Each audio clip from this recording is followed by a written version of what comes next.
கேசினோல look ஆத்திரமா அவன் வேலை செஞ்ச பாக்ஸிங் கிளப்ப மேனேஜரை தேடி போய் அடிச்சு புடைச்சிட்டான். அடேங்கப்பா! அப்போ மேனேஜரோட ஆட்கள் வந்து லூக்கை பிடிச்சு நிறுத்தினாங்க. அந்தாண்டா லூக் தான் பிரச்சனைன்னு சொல்றாங்க. நேத்து இரவு அவன் தோத்திருக்கணும், எதிராளியை அடிச்சு ஹாஸ்பிட்டல்ல போடக்கூடாதுன்னு சொல்லியிருந்தாங்களாம். லூக் சொல்றான், ஒரு தடவை மட்டும் அடிச்சேன், அவன் சுருண்டு விழுந்தான்னு. இந்த பையன் ப்ரொஃபஷனல் பைட்டர் இல்லையே, ஏண்டா இப்படி ஃபைட் பண்ணவே தெரியாத ஆளை பிரிங்குக்குள்ள விட்டீங்கன்னு கேட்குறான். மேனேஜர் சொல்றான், அந்த பையன் யாருன்னு பார்க்கணும்னு இல்லை, லூக் எப்பவும் போல தோத்திருக்கணும். ரஷ்ய மாஃபியா இந்த மச்சுக்கு கோடி கோடி பணம் பந்தயம் வச்சிருந்தாங்க. லூக் ஜெயிச்சது அவங்களுக்கு கோடிக்கணக்கான டாலர் நஷ்டம். எமில்லாம்னு ஒரு ரஷ்ய கும்பல் தலைவன் இருக்கானாம். அவன் லூக்கை விட மாட்டான். உன் தலையையும் உன் பொண்டாட்டி பிள்ளைன்னு எல்லாத்தையும் நல்லா பார்த்துக்கோன்னு எச்சரிக்கை பண்றான். ஆபத்துன்னு உணர்ந்த லூக் உடனே வீட்டுக்கு போறான்.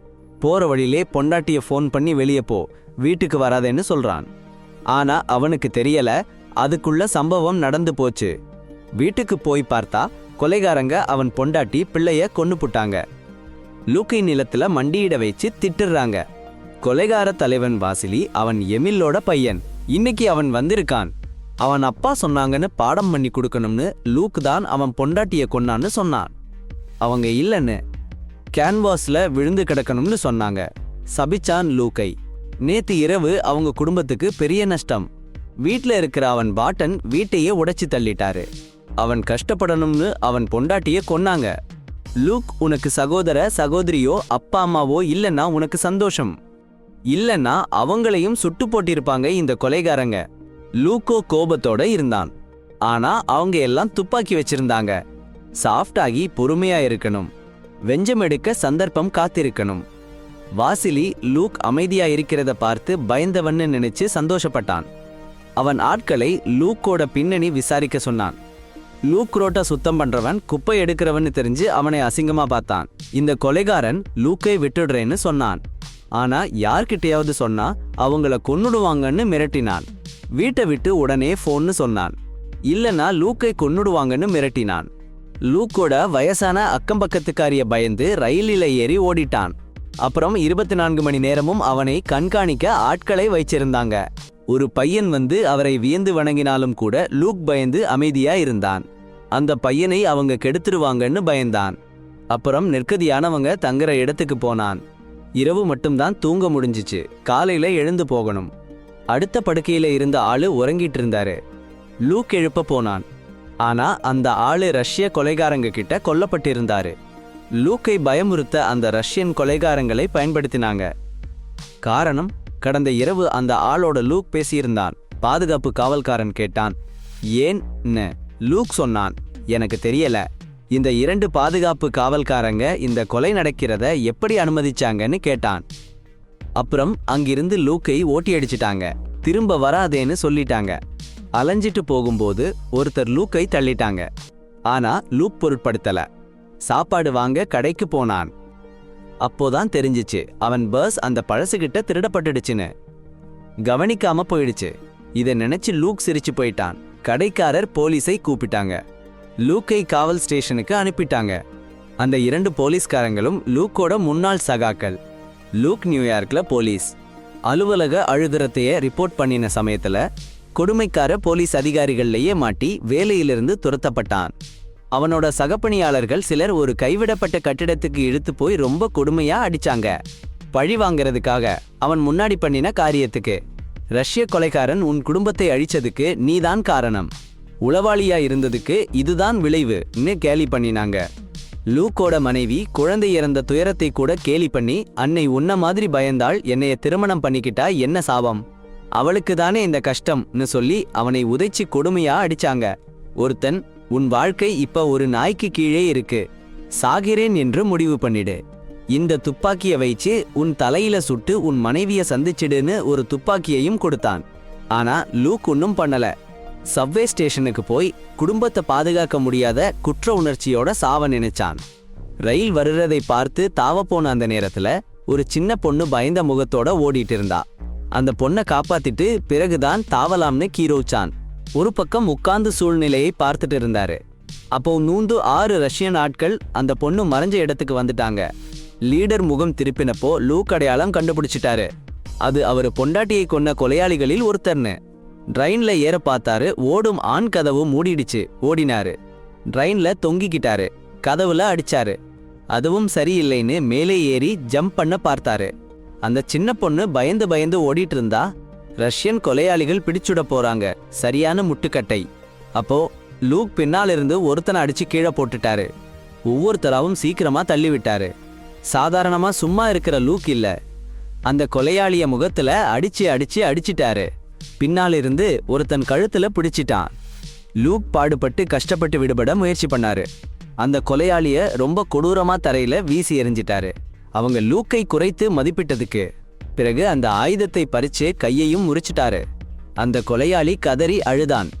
லூக் உயிரோட இருக்கிறத பார்த்துட்டு அந்த கொலையாளி சொன்னான், நான் சின்ன குப்பை வாரிதான்.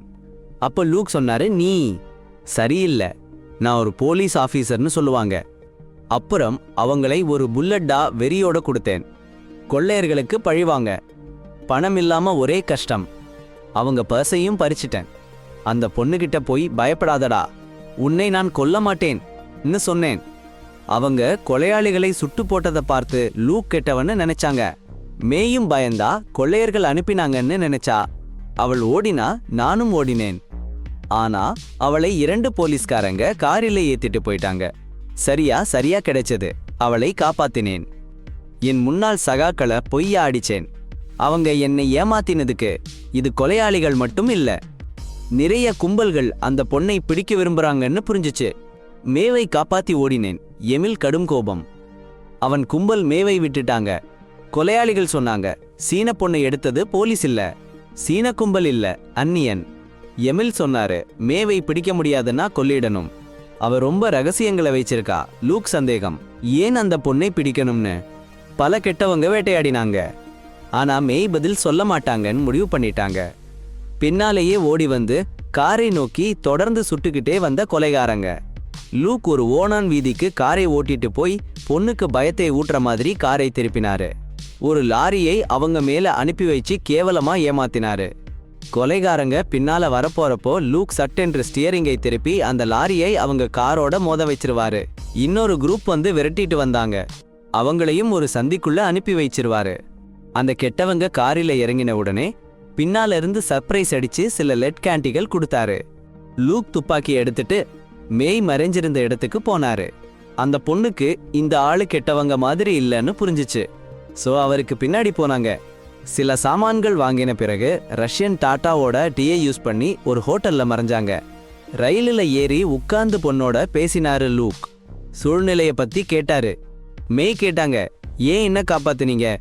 அப்போ லூக் சொன்னாரு, உங்களை காப்பாத்தினது நீங்கள்தான்.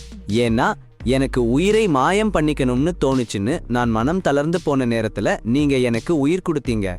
அதுதான் எனக்கு தன்னம்பிக்கையே கொடுத்தது. வேறவங்களை காப்பாத்துறதுக்கும் எனக்கு பிடிச்சவங்களை கொன்னவங்களுக்கு பழி வாங்குறதுக்கும் தயாரா நிற்கணும்னு எனக்கு தைரியம் கொடுத்தது. 1 வருஷம் முன்னாடி நடந்ததை பத்தி மேய் சொன்னாங்க. பீஜிங்கில தான் இருந்தா லைஃப் ரொம்ப ஜாலியா போச்சு. ஆனா கதை கொஞ்சம் பின்னாடி போகுது. சீனாவுல படிச்சப்போ ஒரு நாள் மேய் டீச்சர் கொடுத்த பிரச்சனையை சால்வ் பண்ண போனா. ஸ்கூல் டெய்லியும் புரியல. மேய் ஜீனியஸ்னு கண்டுபிடிச்சாச்சு. கொள்ளை அளவுக்கு நம்பர்ஸ், மில்லியன்ஸ்ல இருக்கிற யூனிட்ஸ் எல்லாம் ஞாபகம் வச்சுக்கிற talent, super human calculation power. அடேங்கப்பா. ரொம்ப சோகமா இருந்தாலும் ஃப்ரெண்ட்ஸுக்கு குட் பை சொல்ல வேண்டியதா போச்சு. ஏன்னா ஜீனியஸ் ஸ்கூல்ல படிச்சா அம்மாவுக்கு ட்ரீட்மெண்ட் ஸ்பான்சர் பண்றாங்கன்னு பிரின்சிபால் சொன்னாரு. சரின்னு மேய் சொல்லிட்டா. அப்புறம் பீஜிங்கில் ஒரு பவர்ஃபுல் பில்லியனரை சந்திக்க கூட்டிட்டு போனாங்க. ஹானோன்னு அவர் பேர். அந்த பாட்டியாரும் இன்டர்நேஷனல் மணி லேண்டரிங் கிரைம் பாஸ். அவரை மேயை டாலர் டெஸ்ட் பண்ணி பிசினஸ்ல யூஸ் பண்ணணும்னு நினைச்சாரு. ஆனா மேய் ஹெல்ப் பண்ண மறுத்துட்டா. அவருக்கு நல்லவன் இல்லைன்னு புரிஞ்சுச்சு. அவளுக்கு 10 வயசு தான் இருந்தாலும் சூப்பர் இன்டெலிஜென்ஸ் இருந்துச்சு. அந்த பாட்டியார் மேய் ரூமரோட ஸ்மார்ட் இல்லனா அம்மாவை கொல்லிடுவேன்னு மிரட்டினாரு. இத பார்த்த மேய் கண்ணீரை அடக்க முயற்சி பண்ணா. அவங்க ஞாபக சக்தியை ப்ரூவ் பண்ண அவனுக்கு ஹான்சியாவோ சந்தோஷமா சிரிச்சான். மேய்ங்க கிட்ட ஒரு ஜாக்பாட் கார்டு கிடைச்ச மாதிரி. அவனோட தொழிலுக்கு ஒரு பெரிய ஆதாரம். அவன் மேயை நியூயார்க் சைனா டவுன் கூட்டிட்டு போனான். அவன் கடைகளோட லாபத்தை கணக்கு பார்க்க. அந்த பொண்ணு அருமையான கணக்கு திறமையால சைனா டவுன்ல உள்ள ஒவ்வொரு கடைக்காரனோட நிலைமையையும் சொன்னா. ஹான்ஜாவோட ஆளுங்க அந்த பொண்ணு எவ்வளவு நல்லா எல்லா நம்பரையும் சொல்றான்னு பார்த்து ரொம்ப சந்தோஷப்பட்டாங்க. காசினோ நிலைமையை கேட்டான். அந்த பொண்ணு தயங்கி நின்றா. அவன் மேயை கடுமையா எச்சரிச்சான், உண்மையை சொல்ல வேண்டி. மேய் பயந்து காசினோ நஷ்டத்துல இயங்குதுன்னு சொன்னா. அவ சொல்ல மாட்டேன்னு இருந்ததுக்கு காரணம் மேனேஜர் நஷ்டம் கிடைச்சதுக்கு அங்க இருக்கிறவங்களை அடிப்பாங்கன்னு தெரிஞ்சிச்சு. அவங்க அடிச்சு உதைச்சு கொல்றத பார்க்க சொல்லி கட்டாயப்படுத்தினாங்க. நல்லா வேலை பண்ணாட்டி எல்லாரையும் அழிச்சிடுவேன்னு எல்லா ஆளுங்களுக்கும் எச்சரிச்சான். அதனால அவங்க சரியா வேலை பண்ணணும். மேய் அவங்க வேலை சரியில்லைன்னு கடுப்பா இருந்தா. ரெஸ்டாரண்ட்ல அந்த பொண்ணு ஒரு சாப்பாடு கூட சாப்பிடல. மேய் மேனேஜர் கிட்ட கேட்டா, ஏன் காசினோ ஓனர் யாரையாவது கொல்ல போறப்ப அடிக்கணும்னு. மேனேஜர் சொன்னாரு, நீ ரொம்ப சின்ன பொண்ணு, பிசினஸ் உனக்கு புரியாது. இரவு தூங்க போறப்போ மெதுவா இருன்னு மேய பாத்திரத்துல சொன்னாங்க. அப்புறம் ஒரு பொம்பளை வந்து, மேய் உன் அம்மா இறந்துருச்சுன்னு சொல்ல வந்தேன். ஆஸ்பத்திரியில 2 வாரமாச்சு. இந்த ஆளுங்க உனக்கு சொல்ல மாட்டாங்க. சரி, நீ உன் அம்மா ஆத்மாவுக்கு ஹெவன்ல பிரார்த்தனை பண்ணிக்கோ. அழுதா கூடாது, யாருக்கும் சொல்லக்கூடாதுன்னு சொல்லிட்டு போயிட்டாங்க. மேய் சரிமா, சத்தமா அழமாட்டேன்னு தலையாட்டினா. அடுத்த நாள் காலையில பெரிய சீனா போஸ் ஹான்சா பீஜிங்ல இருந்து நியூயார்க் வந்தாரு. மேய் பார்க்க ஒரு காகிதம் கொடுத்தாரு. நிறைய எண்கள், அதை மனப்பாடம் பண்ண சொன்னாரு. மேய் ஒரு செகண்ட்ல பார்த்து எல்லா எண்களையும் மனப்பாடம் பண்ணிட்டா. ஹான்சியோ ரொம்ப ஆச்சரியப்பட்டாரு. சந்தோஷமா சிரிச்சிட்டு, இந்த பொண்ணுக்கு நல்லா பாத்துக்கோங்கன்னு அவங்க ஆளுகளுக்கு சொன்னாரு. அப்புறம் அந்த காகிதத்தை எரிச்சிட்டாரு. ரொம்ப முக்கியமான வேலை இருக்கு, மேய் உதவி பண்ணணும்னு சொன்னாரு. மேய் இயக்காரியில கொண்டு போறப்போ ரஷ்ய மாஃபியா எமில் தலைமையில கொலைகாரங்க தாக்கினாங்க. எல்லாரையும் ரஷ்யன் மாஃபியா கொன்னுப்புட்டாங்க. சீன மேனேஜர் மேய கொல்ல நினைச்சாரு, சத்தம் போகக்கூடாதுன்னு. அவளை பத்தி அந்த பொண்ணுக்கு ரொம்ப தெரியும்னு அவளுக்கு தெரிஞ்சிச்சு. ஆனா லக்கியமா அந்த பொண்ணு வெளியே ஓட்டி போயிடுச்சு. ஆனா எதிரி கொலையாளி கிட்ட பிடிபட்டுச்சு. காரில தூக்கிட்டு போய் ஒரு கும்பல்காரன் முன்னாடி நிறுத்திட்டாங்க. அந்த கும்பல்காரன் சீன மாஃபியா கொடுத்த நம்பர் சீக்வென்ஸை எழுதி தர சொன்னான். ஆனா அந்த பொண்ணு மறுத்துட்டா. யாரு இது பத்தி உனக்கு சொன்னதுன்னு கேட்டா, அவங்க அம்மா இறந்ததுன்னு சொல்ல வந்த அந்த அம்மாள் தான் இதையெல்லாம் சொன்னதுன்னு தெரிய வந்தது. அந்த அம்மாள் எல்லாத்தையும் சொல்லிட்டா நிறைய காசு தருவாங்கன்னு சொன்னா. அவளுக்கு நிறைய புத்தி, ரொம்ப .q எல்லாத்தையும் புரிஞ்சுக்கிட்டா. டேய் பொண்டாட்டி, இவங்க எல்லாத்தையும் வாங்கிட்டா நம்மளையும் கொன்னுடுவாங்கன்னு சபிச்சிட்டா. அந்த அம்மாள் கும்பல்காரன் கிட்ட சொல்லிட்டா. அந்த பொண்ணு ஒத்துழைக்க மாட்டேன்னு தெரிஞ்சதும் உடனே வாசிலி வந்து தலையில சுட்டு போட்டுட்டான். அந்த கும்பல்காரன் துப்பாக்கியை அந்த பொண்ணுக்கு நோக்கி வைச்சப்போ வெளியே போலீஸ் டோர் கிட்ட வந்தாங்க. சீன கும்பல் முன்னாடியே போலீஸுக்கு ஃபோன் பண்ணியிருந்தாங்கன்னு தெரிய வந்தது. நகர போலீஸ்காரங்க சீன கும்பல்ல கட்டணம் வாங்கியிருந்தாங்க. லாபத்துல 7 விழுக்காடு வாங்கிக்கிட்டு இருந்தாங்க. சீன கும்பலுக்கு வேலை பண்ண ரெடியா இருந்தாங்க. ஆனா ரஷ்ய மாஃபியா இல்ல. சரி பாருங்க, எமில்னு ஒருத்தன் போலீஸ் ஸ்டேஷன் C12 கிட்ட போய், சார் எனக்கு அந்த பொண்ணு வேணும், சீனக்காரங்க கொடுக்கறதுல 10 விழுக்காடு அதிகமா கொடுக்கறேன். உடனே போலீஸ்காரங்க அங்க இருந்து ஓடிப்போங்கன்னு கெத்து காட்டானாம். அடேங்கப்பா, அந்த ஒல்ஃப்னா ஒரு கஞ்சன், 2 பக்கத்தையும் பயன்படுத்தி லாபம் பார்க்கணும்னு நினைச்சான். சீனக்காரங்க கிட்டையும் ரஷ்யன் கும்பல் கிட்டையும் அவன் மழுப்பான பதில் சொல்லிட்டானாம். சீன பொண்ணை உயிரோட பிடிங்க. ரஷ்யன் கும்பல் அந்த பொண்ணுக்கு ஏதாவது பண்ணாச்சுன்னா அந்த ரஷ்யன் மாஃபியா எல்லாரையும் சுட்டு போடுங்கன்னு அவன் கீழே இருக்கிற அதிகாரிகளுக்கு ஆர்டர் கொடுத்தானாம். அடே, அந்த மெயின் பொண்ணுக்கு என்ன சூப்பர் பவர் இருக்குன்னு ஒல்ஃப் யோசிச்சானாம். எல்லாருமே அந்த பொண்ணுக்காக சண்டை போடுறாங்க. அவனும் அந்த பொண்ணை பிடிச்சுக்கணும்னு நினைச்சு 2 பக்கத்தையும் கிழிச்சு அந்த பொண்ணை பிடிக்க பார்த்தானாம். அந்த குழப்பத்துல மேய் சீக்கிரமா டாய்லெட்ல போய் மறைஞ்சு ஜன்னல் வழியா இறங்கி ஓடி போயிட்டா. அப்புறம் சப்வே ஸ்டேஷன்ல லூக்குன்னு ஒருத்தனை பார்த்தா. அப்புறம் என்ன நடந்ததுன்னு எல்லாருக்கும் தெரியும்ல. ஹோட்டல்ல லூக் கேள்வி கேட்டா அவன் தன்னோட சக்தி தெரிஞ்சா அவனும் கெட்டவனா மாறி தன்னை கெட்ட காரியத்துக்கு உபயோகப்படுத்துவான்னு பயந்து பதில் சொல்லல. அவங்களை விட சாமர்த்தியமா இருந்தாலும் அவளுக்கு கணக்குனா வெறுப்புன்னு சொன்னா. அடப்பாவி, 10 வயசு பொண்ணுனா கார்ட்டூன் பாக்குறது, வெளியே விளையாடுறது தான் வேலை. ஆனா இந்த மேன்னு பொண்ணுக்கு அந்த ஹான்ஷோ கொடுத்த நீளமான கோடு என்னன்னே தெரியல. ஆனா அந்த எண்கள்ல ஒரு ரகசியம் இருக்குன்னு மே நினைச்சா. ஏன்னா சில சிறப்பு எண்களுக்கு முன்னாடி 3 7ன்னு எண்கள் வரும். ரொம்ப ரேண்டமா இருந்தாலும் நெந்து எண்ணுக்கு ஒரு 7, 8 எண்ணுக்கு ஒரு 3 சரியா அடுக்கி வைச்ச மாதிரி. ஆனால் லூக்மே முழு உண்மையையும் சொல்லலன்னு நினைச்சான். இது எண்கள் இல்ல லெட்டர்ஸ், இது ஒரு சேஃப் கோடுன்னு அவன் கத்தினான். லூக்கிற்கும் ரொம்ப சாமர்த்தியம் இருக்கு. ஏன்னா முன்னாடி அவன் போலீஸ்ல இருந்தான். எத்தனையோ கிரிமினல் கும்பலை பிடிச்சவன். நீங்க கொஞ்சம் பைத்தியக்காரத்தனமா இருக்கீங்க, ஆனா அப்படி அறிவில்லாதவரா இல்ல இன்னுமே சொன்னா. ஹான்ஷாவோட அடியாள் பக்கம் அந்த பொண்ணை எப்படியும் கண்டுபிடிக்கணும்னு பாஸ் சொன்னதும் நியூயார்க் முழுக்க தேடி அலைஞ்சான். ஆனா மே காணோம். அப்பதான் அந்த பொண்ணுக்கு வச்சிருந்த லொக்கேட்டரை வச்சு தேடி பார்த்தான். அவ ஹோட்டல்ல இருக்கா. லாக்பி போனான். சாரி சொல்லிடணும். ஸ்டாப்ல இருக்க ஆளுகிட்ட லூக் எந்த ரூம் எடுத்தான்னு கெஞ்சி கேட்டான். அந்த ராஸ்கல் பொண்ணோட அப்பா மாதிரி நடிச்சு லூக் தான் பொண்ணை கடத்தினான்னு குற்றம் சாட்டினான். ரிசப்ஷனிஸ்ட் போலீஸ்க்கு சொல்றேன்னு சொன்னா அந்த ராஸ்கல் துப்பாக்கியை காட்டி மிரட்டினான். சொல்லு, இல்லன்னா உன் கண்ணுக்குள்ள துளை போடுறேன்னு கத்தினான். அடுத்த நொடி ஹோட்டல் செக்யூரிட்டி வந்துடுச்சு. அடேங்கப்பா, கொடூரமான துப்பாக்கி சண்டை. லூக் துப்பாக்கி சத்தம் கேட்டு கீழே பார்த்தான். சீனக்காரங்க ஒரு கூட்டமா கதவு முன்னாடி கூடிட்டாங்க. வேகமா ஆயுதம் எடுக்க போனான். போறதுக்கு முன்னாடி பொண்ணுகிட்ட அவளுக்கு ஸ்பெஷலா தோன்ற நம்பர் சீக்வென்ஸ் எழுதி வாங்கினான். பிடிச்சா என்கிட்ட எதுவும் சொல்லலன்னு சொல்லு, இல்லன்னா உன்னை அழிச்சிடுவாங்கன்னு எச்சரிச்சான். கொலைகாரங்க ரூம் நம்பர் கிடைச்சதும் ஓட்டி போய் ரூம்ல இருக்க எல்லாரையும் அடக்கி யாரும் வெளியே போக கூடாதுன்னு கட்டளையிட்டாங்க. கோர்ட் எழுதி முடிச்சதும் லூக் மேயை வெளியே கூட்டிட்டு போனான். அப்போ ஒரு அந்நியன். லூக் உடனே சுட்டு போட்டான். மேயை இழுத்துக்கிட்டு படிக்கட்டுகளில் ஓடி டைனிங் ஹாலுக்கு போற சுருக்கு வழியா ஓடினான். ஆனா அங்கேயும் அடப்போங்கடா, பல பேர் பாதுகாப்புல இருந்தாங்க. லூக் புள்ளிகளை நோக்கி அவசர அவசரமா ஓடினாரு. சந்தர்ப்பம் பார்த்து அங்கிருந்த விருந்தினர்கள் வெளியே ஓடினாங்க. ஒருத்தன் லூக்கை பிடிக்க வந்தான். ஆனா லூக் முழங்கையால அடிச்சு தூக்கி வச்சிட்டாரு. டேபிள் ஒன்று பாதி பாதி ஆயிடுச்சு. இன்னும் பல பேர் வந்து அவரை அடிக்க வந்தாங்க. ஆனா லூக் சின்ன குட்டி ஒருத்தனா எல்லாரையும் அடிச்சு ஓடிட்டாரு. ஆனால் மே அந்த சீனக்காரன் கையில சிக்கிட்டா. டெய், அவங்க கிட்ட வேகமா துப்பாக்கி சூடு பண்ணினாங்க. லூக் ஜன்னல்ல குதிச்சு ஓடிட்டாரு. இந்த தகராறு போலீஸுக்கு தெரிஞ்சிடுச்சு. போலீஸ்காரர்களும் வந்து சீன மாஃபியாக்களோட போர் ஆரம்பிச்சிடுச்சு. அப்போ லூக் போலீஸ்காரங்க கண்ணுல பட்டுட்டாரு. அவங்க லூக்கை விரட்டி ஓடினாங்க. ரோட்ல நின்னுருந்த காரை லூக் திருடினாரு. கார் ஓட்டுநரை உதைச்சு விட்டுட்டு காரை ஓட்ட ஆரம்பிச்சிட்டாரு. ஒரு தூரம் ஓட்டின பிறகு காரை ஒரு மூலையில் விட்டுட்டு டாக்ஸி பிடிச்சு ஓடிட்டாரு. மாஃபியாக்காரன் போனை எடுத்து வாசிலிய போன் பண்ணினாரு. அந்த மாஃபியாக்காரன் சொல்லுற மாதிரி சொல்லி சீன பெண்ணிடமிருந்து கோட் எடுத்தேன்னு சொன்னாரு. வாசிலி மெசேஜ் பண்ண சொன்னாரு. ஆனா கோட் ரொம்ப நீளமா இருக்குன்னு சொல்லி நேரில் சந்திக்கணும்னு சொன்னாரு. லூக் வாசிலியை சாமர்த்தியமா கிள்ளி விட்டு கோட் கொடுக்க ஒரு ரெஸ்டாரண்ட்ல சந்திக்க அழைச்சான். அடேங்கப்பா, சூப்பரா பிளான். அப்புறம் மேனேஜர் போலீஸை கவனிக்காம இருக்க ஹோட்டல்ல இருந்த எல்லாரையும் வெளியே ஓட்டி கூட்டத்துல கலந்து தப்பிச்சிட்டாங்க. சும்மா ஒரு சிங்கம் போல. சில போலீஸ்காரங்க சந்தேகப்பட்டாங்க. அட, அப்படி என்ன சந்தேகம்? ஆனா லூக் பக்கத்துல இருந்தவங்க நல்லா தப்பிச்சிட்டாங்க. அப்புறம் லூக் திரும்பி வந்து இந்த கேஸ்ல இருக்கான்னு போலீஸ் ஸ்டேஷன்ல தெரிஞ்சிடுச்சு.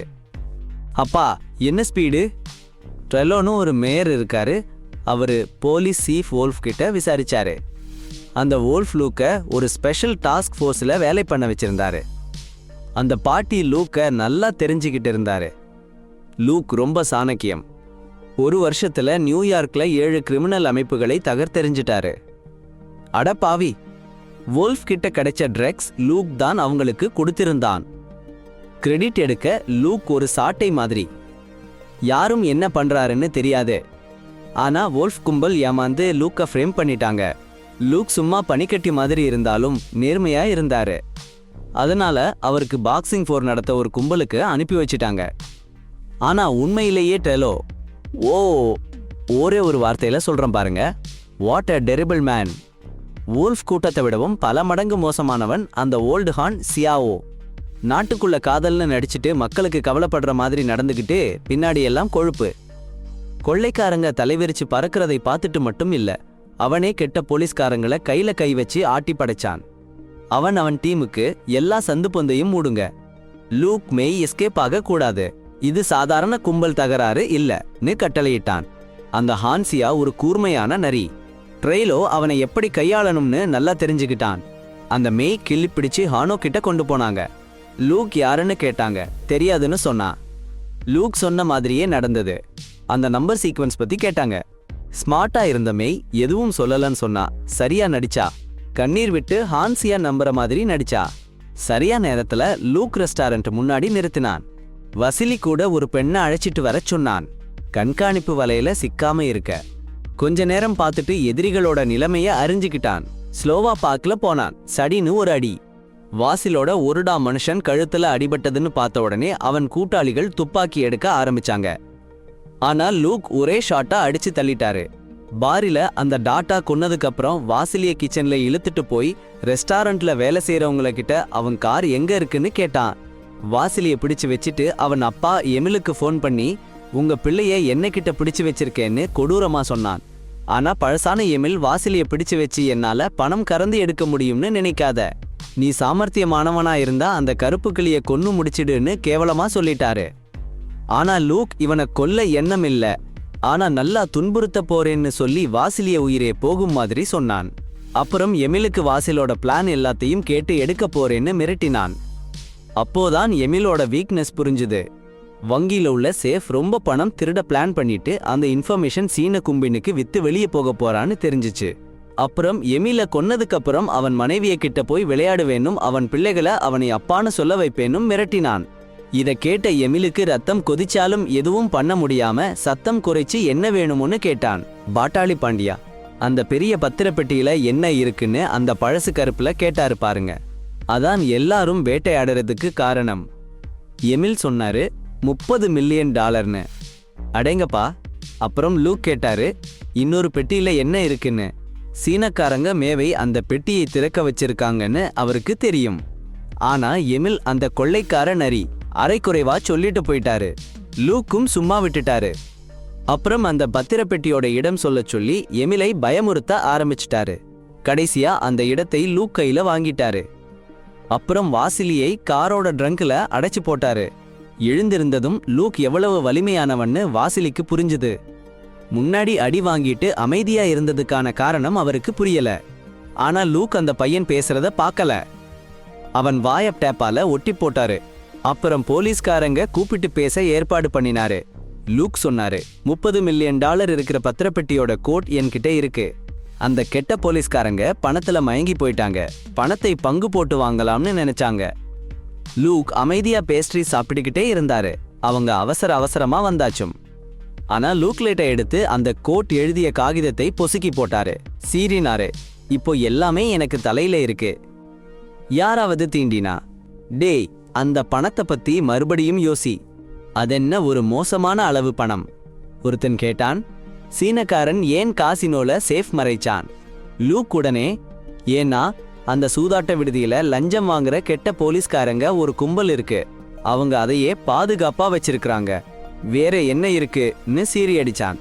அவங்க நம்ப மாட்டாங்கன்னு பயந்து ரஷ்ய பாசான வாசிலியோட மகனை வச்சு காமிச்சான். பிறகு எமிலோட உயிர் மாற்று செய்ய போறேன்னு சொன்னான். ஆனா அந்த போலீஸ்காரங்க லூக் அவங்க லஞ்ச விஷயத்தை வெளியில விட்டதுக்கு சின்ன பின்னமா இருந்தாங்க. சோ அவங்க அவனை முழுசா நம்பல. வோல்ஃப் சீஃப் கிட்ட ரிஸ்க் எடுக்காதீங்கன்னு சொன்னாங்க. அவருடைய எதிர்காலம் போலீஸ்ல ரொம்ப தூரம் போகும்னு சொன்னாங்க. லூக் சிரிச்சு, அம்மா வோல்ஃப் உன் எதிர்காலத்தை பத்தி சொல்றாங்க. உன் மேலுள்ள அதிகாரிகள் உன்னை யூஸ்லெஸ் ஆயிட்ட உடனே உன்னை அழிச்சிடுவாங்கன்னு கத்தினான். லூக்கோட பேச்சு சரியா இருக்குன்னு பார்த்த வோல்ஃப் சரின்னு சொன்னான். அப்ப அந்த முன்னாடி சேர்ந்து வேலை பண்ணின கும்பல் எல்லாம் பிரிஞ்சு வேலை பண்ண ஆரம்பிச்சாங்க. அவங்க நல்ல ஆயுதம் தயார் பண்ணிக்கிட்டாங்க. 6 பேரும் ரொம்ப காட்டமா டிஸ்கோ நோக்கி போனாங்க. வோல்ஃப் ஆகாயத்துல ஒரு ஷாட் விட்டுட்டு எல்லாரையும் பாரில இருந்து ஓட வச்சான். அந்த நேரத்துல ஹஞ்சாவோட சில கில்லர் டீம் வந்து துப்பாக்கி சுட்டு போட்டாங்க. அந்த கொள்ளைக்காரங்க மைனஸ் கொஞ்சம் லஞ்சம் வாங்குறவங்கன்னா இருந்தாலும் துப்பாக்கி சுடுறதுல அட்டகாசமா இருந்தாங்க. சின்ன சின்ன மீன்களை ஒரே கொட்டாச்சியா தூக்கி போட்டாச்சு. 6 பேரும் சேர்ந்து சீக்கிரமா பேஸ்மெண்ட்ல இருக்க கேசினோவுக்கு போனாங்க. இரு பக்கமும் துப்பாக்கி ஏந்தி ஒரே கொட்டு. லூக்கும் அவன் டீமுக்கும் கிடைச்ச சாதகமா இருந்துச்சு. வோல்ஃப் டீம் அட்டகாசமா கம்பைன் பண்ணி வேலை பண்ணினாங்க. சீன கொலையாளிகள் அரைக்குறைஞ்சு போயிட்டாங்க. லூக் சொந்தமா போராடிட்டு இருந்தான். அப்போ ஒருத்தன் அந்த ரூம்ல இருந்து டோர் லாக் பண்ண பட்டனை அழுத்தினான். லூக்கை உள்ளே கிடக்க விடணும்னு நினைச்சான். வெளியில இருந்தவங்க எல்லாரும் டோர்ல சுட்டாங்க. லூக்கை காப்பாத்தணும்னு நினைச்சு. ஆனா குண்டுகள் பவுன்ஸ் ஆகி வோல்ஃப் டீம்ல ஒருத்தன் கையை நொறுக்கிடுச்சு. அதை பார்த்த வோல்ஃப் அவன் கையை நொறுக்கின டீம் மெம்பரை சும்மா கொன்னுட்டான். கொலையாளி கிட்ட தான் கொன்னான்னு சொல்லி நடிச்சான். கேங்ல இருந்து ஒருத்தன் பாஸ் கிட்ட ஃபோன் பண்ணிட்டான். காவல்காரங்க கேசினோ சுத்தி வளைச்சிட்டாங்க. உடனே பேக்கப் வேணும். நம்ம மனுஷங்க எல்லாரும் கீழே போயிட்டாங்க. சேஃப் இருக்க டோர் கிடைச்ச உடனே வோல்ஃப் அவன் டீம் மெம்பருக்கு பாம்பு வைக்க சொன்னான். அதை உடைக்கணும்னு. பிறகு வோல்ஃப் சேஃப் ஓபன் பண்ண சொன்னான். சேஃப். ஆனா 3 டீமு ஏற்கனவே துப்பாக்கி பிடிச்சிட்டு நிக்குது. லூக் சேஃப் ஓபன் பண்ற வரைக்கும் அவனை கிள்ளிவிட ரெடி ஆயிருந்தாங்க. லூக் டூப் இல்ல, துப்பாக்கியை எல்லாம் போடுன்னு கட்டளையிட்டான். சரியான்னு கன்ஃபார்ம் பண்ணிட்டு கம்பினேஷன் லாக் டர்ன் பண்ண போனான். ஓபன் பண்ண போற நேரத்துல சுத்தி திருப்பி அந்த 3 டீமுவையும் டேர்னு சுட்டு புட்டு விட்டான். ஆனா வூல்ப் உயிரோட இருந்தான். அவனை பிடிச்சி டயல் டர்ன் பண்ண வச்சு கோட் ரெட் பண்ணான். $30 மில்லியன் சேஃப்ல டக்குன்னு நிறைஞ்சிருந்துச்சு. உடனே வூல்ப் கிள்ளி விடல. ஏன்னா லூக் போலீஸ் கிட்ட இருந்து திருப்பி விடணும். அவன்தான் சிஃப். அவனை கூட்டிட்டு போனா லூக் கிடையாது. பின்னாடி வூல்ப் கட்டி வாசிலி கூட காரோட ட்ரங்க்ல போட்டுட்டான். இப்ப 2 பக்கமும் பிடிவாதக்காரங்க. போலீஸ், ரஷ்ய மாஃபியா. லூக் 2 பக்கத்தையும் பிடிச்சு விளையாட ஆரம்பிச்சான். முதல்ல எமில் கூப்பிட்டான். பின்னாடி ஓல்டு ட்ரெய்லோ சிட்டி மேயர். $30 மில்லியன் என்கிட்ட இருக்கு. கண்டிஷன் ஆலெக்ஸ் கிட்ட கான்டாக்ட் பண்ணணும்னு சொன்னான். ட்ரெய்லோ லூக் கூட வேலை பண்ண அனுப்பின ஃபார்மர் காலேக். இவன் எல்லாத்தையும் தெரிஞ்சுக்கணும். சரிங்களா? லூக் கேட்டான், இன்னொரு பத்திரப்பெட்டியில என்ன இருக்குன்னு. அப்படி என்ன இருக்குன்னா ஒரு சிடி. அதுல யார் யார் லஞ்சம் வாங்கினாங்கன்னு அதிகாரிகள் விவரம். அடப்போங்கடா. அப்பவே ஆலெக்ஸ் செஞ்ச வேலையை லூக் புரிஞ்சுட்டான். ஆலெக்ஸும் ட்ரில்லோவும் சேர்ந்து சீனக்காரங்க கிட்ட அந்த சிடியை வித்துட்டு லஞ்சம் வாங்கின அதிகாரிகளை பிளாக்மெயில் பண்ண போறாங்க. அதுல ஆலெக்ஸ் கூட்டாளிக்கு $30 மில்லியன் ஓடி போறதுக்கு. ஆனா லூக் சொன்னான், அந்த 30 மில்லியனையும் ஆலெக்ஸுக்கு தர்றேன்னு. அவனுக்கு பணம் வேணும்னு தெரியும்ல. ஆனா மேயை காப்பாத்த சொன்னான். அதுதான் பணத்துக்கு பதிலா அவங்க கிட்ட கண்டிஷன். சூப்பரா இருக்கே. 3 பேருக்கும் தேவைன்னு கிடைச்சிச்சு. சீனக்காரங்க சிடி கிடைச்சிச்சு. ஆலெக்ஸுக்கும் ட்ரில்லோவுக்கும் பணம் கிடைச்சிச்சு. மேயையும் காப்பாத்திட்டான். ஒரு அம்பு 3 இலக்கு. அருமையான திட்டம். லூக் கூட ஃபோன் கட் பண்ணிய உடனே ஆலெக்ஸ் சீனக்காரங்க கூட்டத்தோட டிரான்சாக்ஷன் பாயிண்ட் போனான். சிடியை கொடுக்க லூக் சொன்ன மாதிரி சொன்னான். மேயை கண்டிஷனை வச்சுக்கோங்க, பணம் வேண்டாம்னு.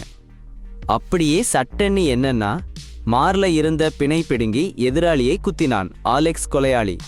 லூக் மாதிரி திறமையானவன். கும்பல் முழுசையும் சுலபமா அடிச்சு தள்ளிட்டான். மேயர் லூக்கை சந்திக்க கொண்டு போனான். இந்த பக்கம் லூக் நகராட்சி மேயர் ஆபீஸுக்குள்ள நுழைஞ்சு ஒரு வேலையாளரை ஏமாத்தி ட்ரெய் மெலோவை அறைக்குள்ள கூப்பிட வைச்சான். அவன் டூப்ளிகேட் டிஸ்க் கொடுக்கணும்னு அவன் கட்டாயப்படுத்தினான். ட்ரெய் மெலோ ஒரு சூழ்ச்சியான பழைய நரின்னு அவனுக்கு தெரியும். எப்பவும் தப்பிக்க ஒரு வழி வைச்சிருப்பான். ஒரு காப்பி எடுத்துட்டு அதன் பின் அதிகாரிகளை பிளாக் மெயில் பண்ணுவான். அப்புறம் அவன் ஆலெக்ஸ கூட பணப்பரிமாற்றம் பண்ண ஏற்பாடு பண்ணியிருந்த ஆற்றங்கரைக்கு போனான். மேயை ஆலெக்ஸ் பிணையாளா வச்சு லூக்கை மிரட்டினான். ட்ரெய் மெலோ நேத்து லூக் டூப்ளிகேட் சிடியை எடுத்ததை எல்லாத்தையும் சொன்னது கேள்விப்பட்டான். அப்புறம் 2 பேரும் ஆயுதங்களை தாழ்த்தி முன்னாடி போய் தேவையானதை எடுக்க வந்தாங்க. சடன்னு மே ஆலெக்ஸோட காலில சுட்டுட்டா. ஆலெக்ஸ் கீழே விழுந்தான். லூக் இன்னொரு சுடு. ஆலெக்ஸ் உடனே சாகுறான். மேய காப்பாத்தின லூக் கார் வாசலை திறந்து வாசிலிய உயிரோட வைக்க வுல்ஃப் கூட $50,000 கொடுத்தான். பணம் வாங்க சாப்பாட்டுல ஏற்பாடு பண்ணி காத்திரு. இந்த பணத்தை ஹான்சியாவுக்கு திரும்ப கொடுப்பான். அவன் இல்லன்னா மேய ஒரு காலும் விடமாட்டான்னு அவனுக்கு தெரியும். மே அனுப்பின லெட்டரை படிச்சு ஹான்ஜியா ரொம்ப கடுப்பாயிட்டான். அந்த பொண்ணு ஹான்ஜியா எல்லாத்தையும் தெரிஞ்சுக்கிட்டேன்னு சொல்லியிருக்கு.